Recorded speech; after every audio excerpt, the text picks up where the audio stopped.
Pastor Daniel Parker here. I hope you're doing well today. Let me ask you a question.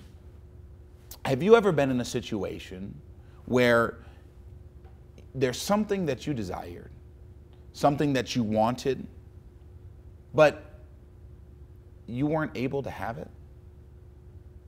Over the next few weeks, we're going to be dealing with a character by the name of Hannah.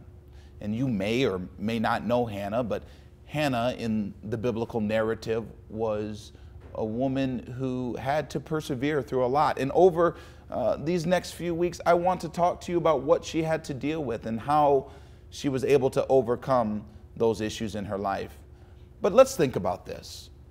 I'm sure if any one of us would sit back and think about a time when we wanted something, but we weren't able to achieve it. It wasn't in our reach, it wasn't in our financial budget, it wasn't in our physical capacity.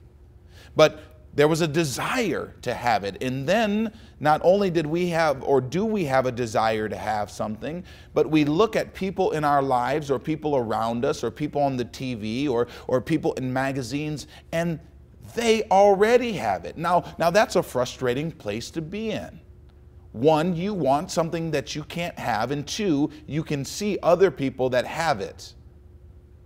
I want to talk today about Hannah's obstacles she had to face, and the scripture that we're going to use in this conversation is 1 Samuel, the 1st chapter, and the 6th verse.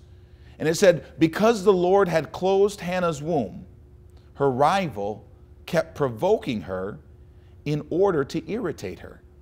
Now, I mean, that in itself speaks volumes. Now let me set this scenario up. We have a woman who desires a child. She can't have a child. Her husband loves her.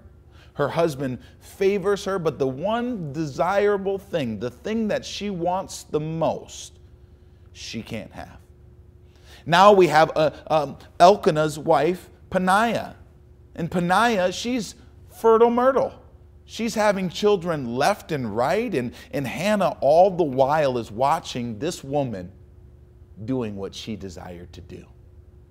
Have you ever looked at someone, and it's not of hate or jealousy, but you just would love to be able to experience what they experience? Maybe it's in ministry, maybe it's in career, maybe it's in family, maybe it's in your social economic status. I don't know what it is. But the one thing I know is our text in 1 Samuel, the 1st chapter, the 6th verse, it says something very powerful, and it's not even the provoking portion, but it's that the Lord had closed Hannah's womb. I want you to understand that sometimes things are out of our reach, not because we aren't grateful or not because we're not worthy, but sometimes God is doing something different in our life that He's doing in somebody else's life. I want you to understand that it wasn't a curse that Hannah's womb was closed, but it was actually a blessing. God had closed her womb and allowed someone to continue to provoke her. Now you say, well, Pastor Daniel, that makes no sense. Why would God allow, one, the womb to be closed, and two, someone to provoke her?